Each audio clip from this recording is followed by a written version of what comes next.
Today marks 50 years since the car bomb assassination of Arizona Republic journalist Don Bolles. Today, a group of journalists came together to honor the life and work of the investigative reporter. The event is designed in part to keep Bolles' story alive, someone who wasn't afraid to hold truth to power and paid the ultimate price. Before heading to breaking news tonight, 12 News journalist Tiani Jadalang spoke with those who came out to honor and remember Bolles. He was a dogged reporter. He was a reporter who just really took hold of a story and didn't want to let it go. That's how modern-day reporter Richard Ruelas describes Don Bolles' style of work. Ruelas has worked at the Arizona Republic for decades, the same newsroom that Bolles worked in 50 years ago. His picture hung on our wall as just, commemorating one of the reporters who's died in the line of duty.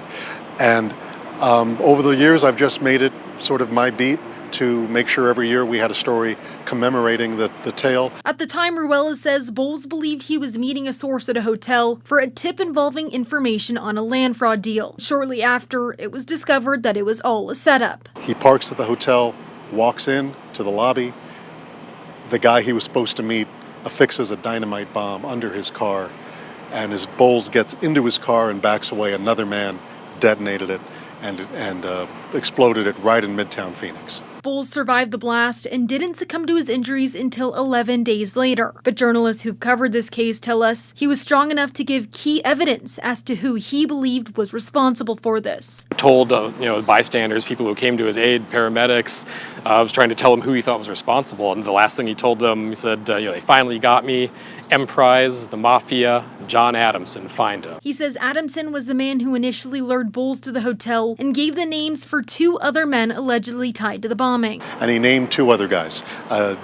Jimmy the plumber, because he was a plumber, Robeson, he said helped him build the bomb, and they did so under orders of a guy named Max Dunlap. Dunlap said he hired them, according to Adamson, because Bolles wrote some articles that angered a very powerful friend of Dunlap named Kemper Marley. Dunlap and Robeson were both convicted for the journalist's murder. However, Robeson was acquitted over 15 years later. Dunlap died in prison. Meanwhile, Adamson served more than 20 years in prison and died in witness protection after being released. But 50 years later, it's the Society of Professional Journalists who keep Bolles' story and memories alive. So much. There's a lot that people in Phoenix know about the case. It's really part of our kind of collective memory here, but there's so much that people don't know because it was such a long and complicated case. Tiani Jadalang, 12 News.